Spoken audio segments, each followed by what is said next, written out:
Good afternoon, and thank you all for joining us.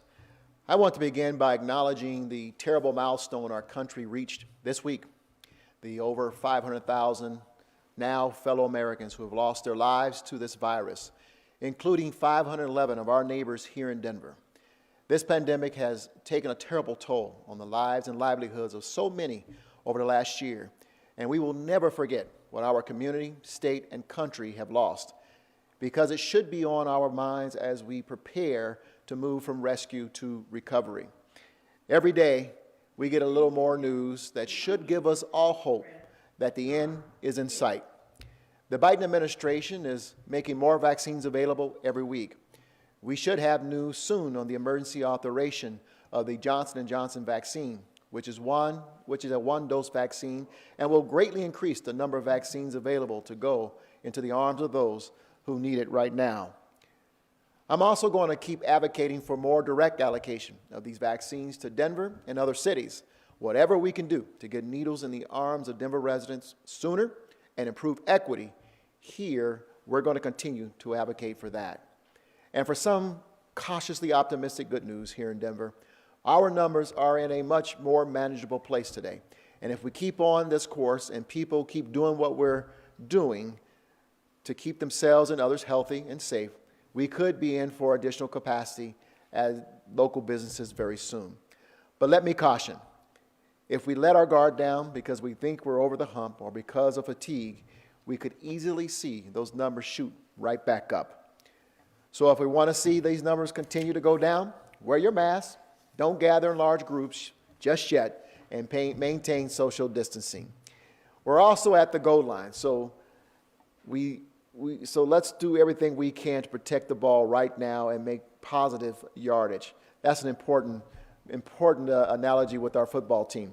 On the vaccine front, with more and more doses being distributed every day, we're planned and prepared to support wider and more equitable distribution when it's available in a three-tiered system, and I want to share that with you right now. Our first tier is to support the community health system, such as our hospitals and community clinics, with their logistical needs for sites located here in Denver. The second tier will be to establish fixed neighborhood vaccination sites, like the one you saw last week in Mount Bello, to support those residents in unserved neighborhoods and provide equity in vaccine distribution. For an update on this, we are formalizing the partnership now with the State Public Health Department, 9 Health, and Safeway to establish our 4 additional fixed community sites. And we should have that completed within the next couple days so those sites can get up and running. And our third tier will be deploying mobile vaccination teams to reach those residents who don't have access to receiving the vaccine but are eligible to receive it. I want you to know this isn't a prioritization list. We want to make sure that we're working on each tier simultaneously and as effective and efficiently as possible to reach as many people as possible. Of course, with me today is Bob McDonald, our Public Health Director, who will provide more on this plan here shortly. Equity is driving and shaping our planning around vaccines, as well as the public information we're providing to the community about their safety and the importance of the vaccination. If you haven't yet, I would encourage you to take a look at the community conversations we've held over the last several weeks to help get this information out to the folks who need it. These conversations have been far-reaching and impactful. We've done one for the African American community, the Asian and Pacific Islander community, older adults. We've done one for the Latinx community. And I think we have a couple more planned. This is about reaching those communities that we know are struggling, first of all, have been disproportionately impacted by the pandemic, but are also struggling to get access to the vaccine. We fully understand and appreciate that the state has to keep their focus on statewide needs of Colorado residents to support that effort. We're going to keep our focus on making sure this vaccine gets to as many people in our city as possible by removing the barriers to them getting it. We're almost there, Denver. Mask up, social distance, and let's keep our eye on the ball as we approach the end zone. With that, I'm pleased to turn it over to our Executive Director for Public Health, Bob McDonald. Bob? Thank you, Mayor. Let's go to the next slide here. Before I start talking about our vaccination plan, I just want to take a quick look at where we are with the curve of this pandemic. You can see the spike that we saw back in the later part of November and how much it's dropped in the last couple of days, or the last couple of months. But take a look at the tail end of that curve. You'll see that numbers are starting to tick up. Now, I've said before in previous updates that the last few days you have to take with a grain of salt because that will be reconciled during the reporting process and data cleanup. But as I look at the day-to-day numbers, they are ticking up slightly. Now, I want to say this, and I can't stress this enough. We, in the decisions that we make, we are going to be driven by data. I'm often asked this question, are we opening up too soon? Are we opening up things too quickly? We have variances that will soon be proposed, pilot projects. We have variants of the initial virus. We're going to be driven by data.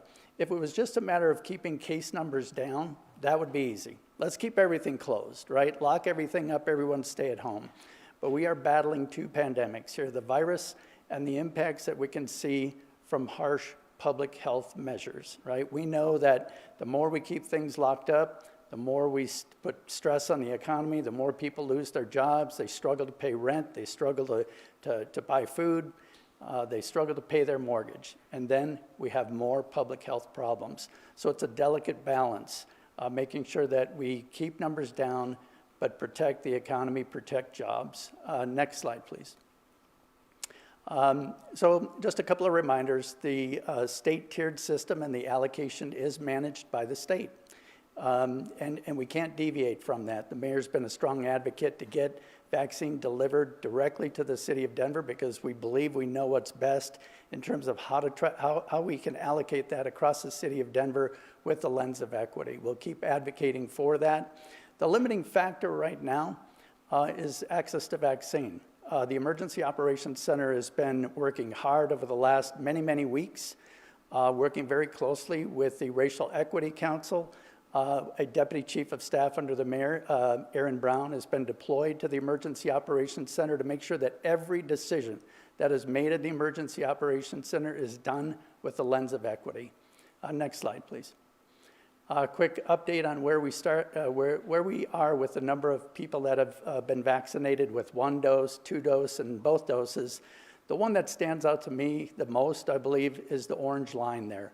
The number of people that have been at least vaccinated with 1 dose. And I say that because regardless of the vaccine, there's data that shows even the first dose provides a good measure of protection. We still need to be diligent with the Pfizer and Moderna vaccines. We need to make sure that you get that next dose scheduled. But the quicker we can get at least 1 dose into everyone, the better off we're going to be. Next slide, please. As I said, equity is the foundation for everything that we've done. We did this with our testing plan. We mapped out where testing was occurring, and we did that intentionally so that we could wrap a testing model around that, focusing on areas where there wasn't enough testing happening. And in the next slide, you'll see depicted in a different way how we do see some racial disparities with who is being vaccinated. This data is pointed out to me almost every day. But we worked very closely with our partners at Denver Public Health to develop this data, and we did that intentionally so that we could build an equity model around the disparate data that you see here. We're very much aware of this, and it's the very reason that the Racial Equity Council, and again, every decision in the EOC is made with this data in mind. Next slide, please. We are taking this and been working very hard over the last couple of months to build this vast network of locations that everyone can get to with pharmacies, clinics, and we'll talk about the sites that the city is standing up, static testing sites. I have nothing against, I'm often asked this question about these mobile sites that stand up for a day or two, the drive-through sites. They do a lot of great work, but we need to do even better than that. We need to stand up static testing sites where people can go when convenient for them, and they can rely on those sites being there during the duration of our vaccination phase. Next slide, please. These are the three strategies that we're relying on, supporting, again, those pharmacies and those clinics so that we have a wide range of locations that people can go to. With that, though, we recognize that some neighborhoods don't have pharmacies close by. We recognize that people can't get to these sites as easy as others. So we are establishing fixed neighborhood vaccination sites embedded into underserved communities, targeting people of color and those that have been disproportionately impacted by the pandemic.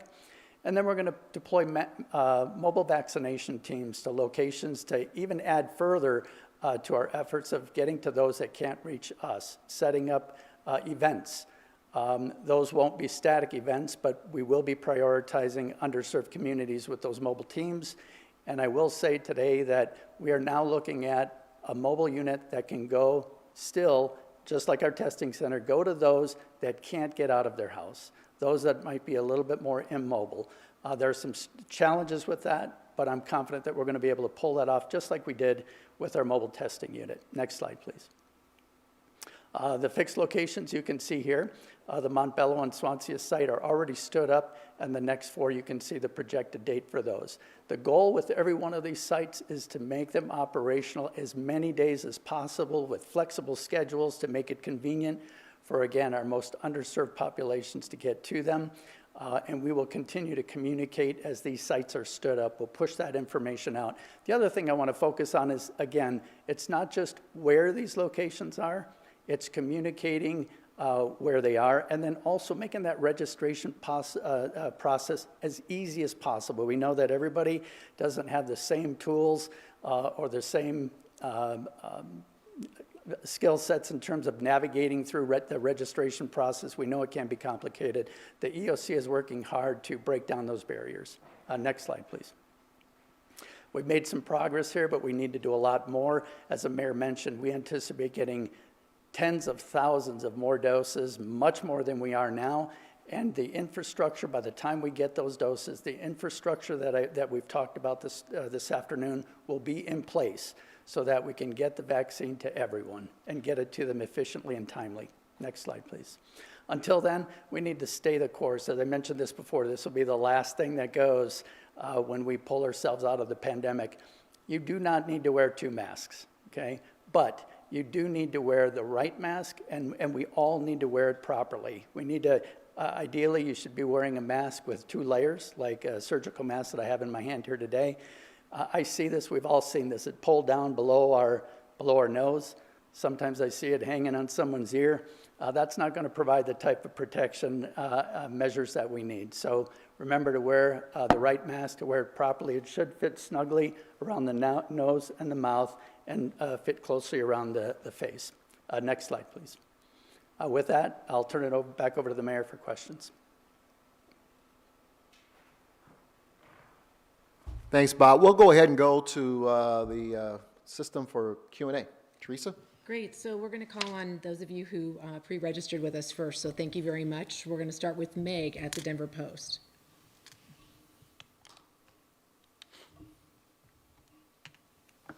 Meg, do you have a question? We'll try again in a minute. CB from Denver 7. And you can *6 to unmute.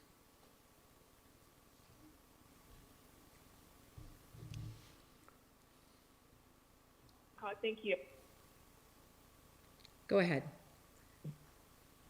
Hi, Mayor Hancock. I'm wondering if you have an update to the second letter you sent the White House requesting more autonomy over the vaccines.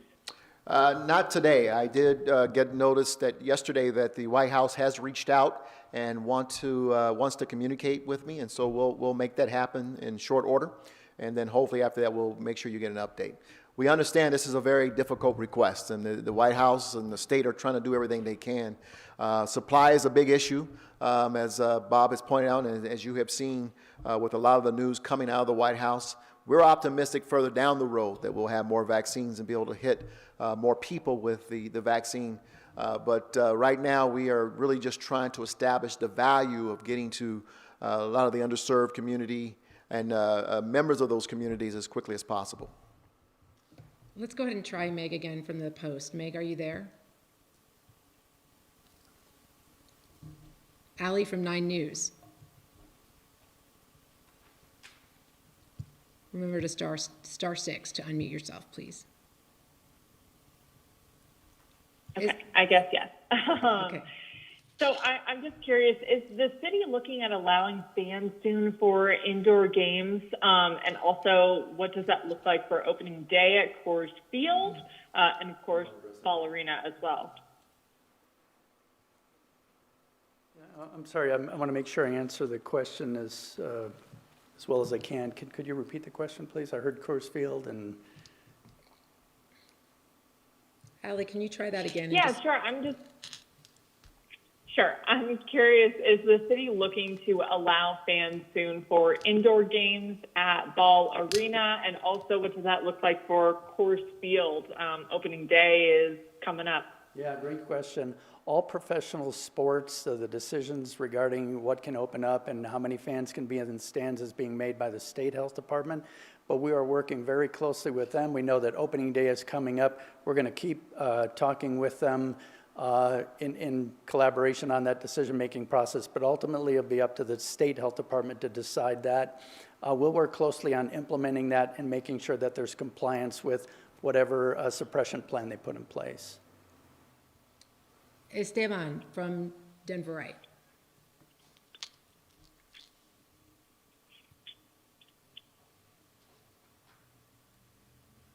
I don't know if you dropped off, but go ahead and star 6, Esteban, if you're there.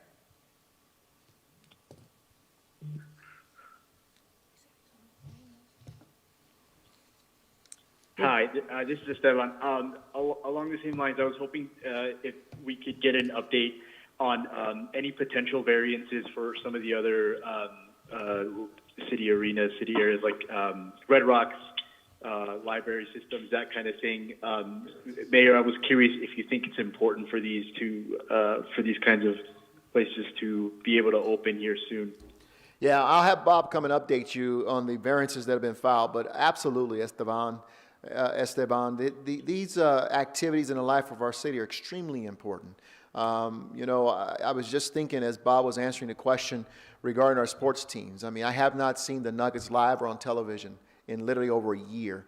One, because of the conflict with their contracts, but also because we can't see them in person. That's an issue because they unite our community, they bring us together, they give us a common objective to root for.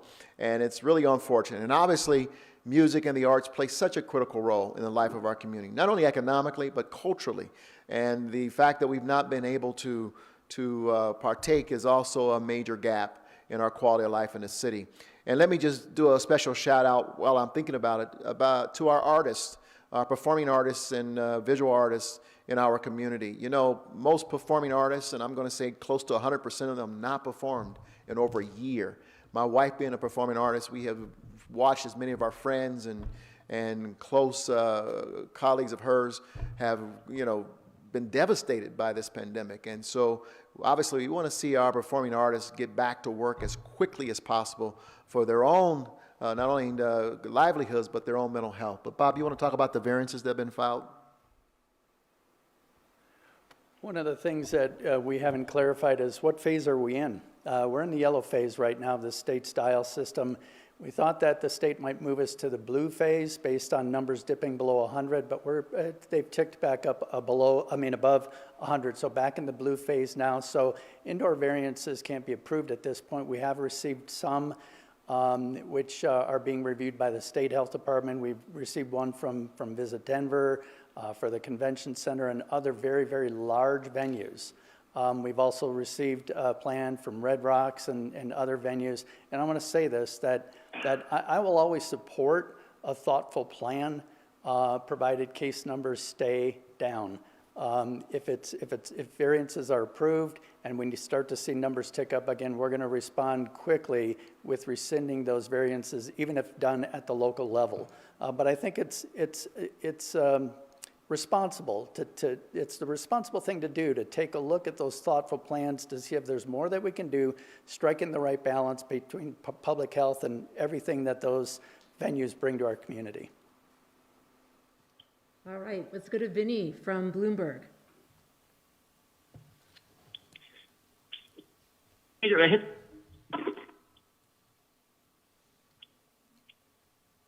Hello, can you hear me?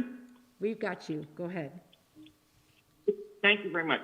Hello, Mayor Hancock, Mr. McDonald, Teresa. This is Vinny Dell, Judas Bloomberg. How does Denver plan to deploy the Johnson & Johnson vaccine once it arrives? And will the J&J vaccine be used in the city to target any specific populations? Thank you very much.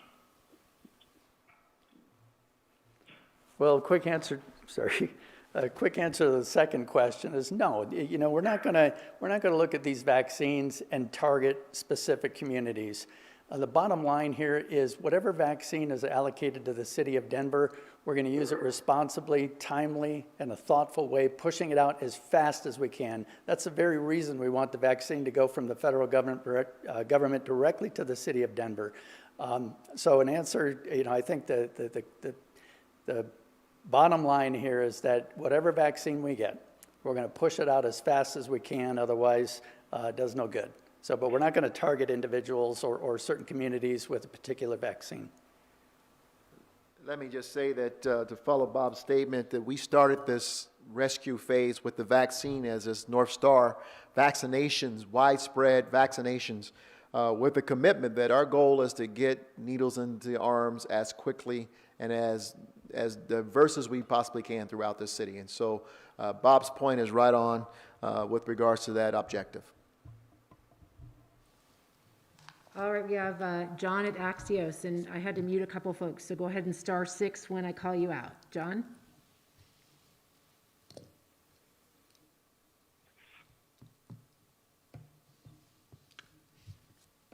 Mayor, hi. John Frank from Axios Denver. This is a question for you. Three parts here. How close are we to the blue level? What will it take to get there? And how important would that be for the city to move to that level? Yeah, I appreciate it. I'll have Bob come and join us for this answer. We were very close. In fact, we expected as a team that we would be there, I believe, late last week, but for, again, penetrating that 100-plus line. So we're very close as a community. I think it says something about the people of the city, how close we are. And it means an awful lot, obviously, increasing the capacity of the public venues and again, continuing to improve the balance of safety and the economic vibrancy of the city. So it's incredibly important we get there, and we are going to get there ultimately, and I think very soon. But as Bob had pointed out, the fact that we pierced that line again, we have to start over on the 7-day dial. So I'll let him talk about that. Yeah, so the mayor's right about that. The state's policy is that you have to be in that metric for that phase for at least 7 days. So when you look at the chart that's on the screen now, you have to be under that 100-case threshold for at least 7 days. We were at 6 days and anticipated, you know, maybe being moved into the dial in the next 24 hours or so, and then it ticked back up above 100.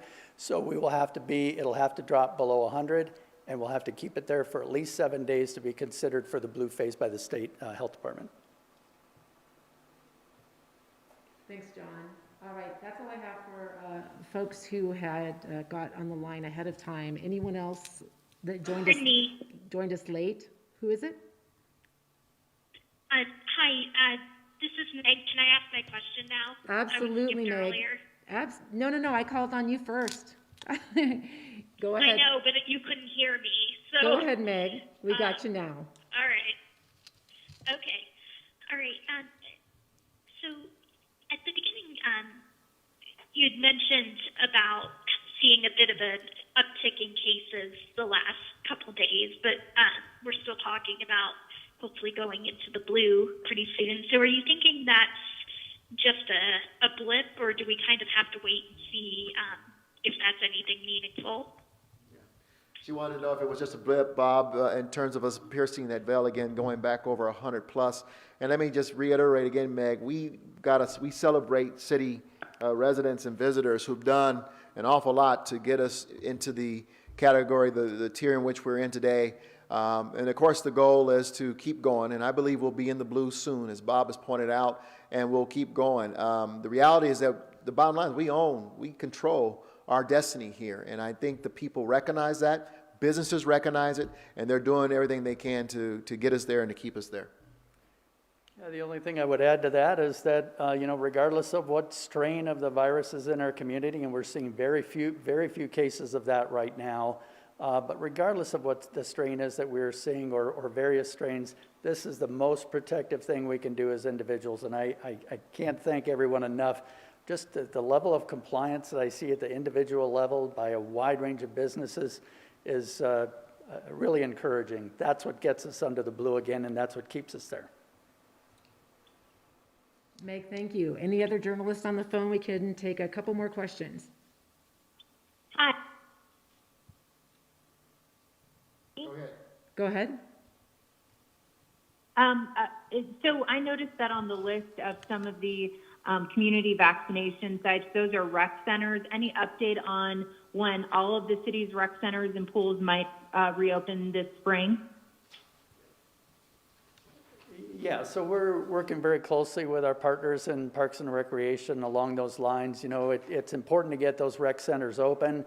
We recognize that there's, people are stressed these days. They need to get out and exercise and do the things that we all enjoy. We anticipate that in the upcoming weeks, provided that we stay at the level that we're at or that we continue to drop. We expect that they'll be open in the upcoming weeks. All right, thank you. One more question.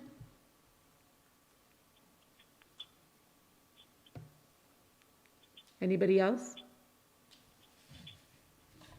All right, let me thank you all again for this opportunity. Let's remind ourselves to continue to follow the guidelines that we have been given, to wear these very important masks, to try to avoid large group gatherings and social distance. God bless you and thank you.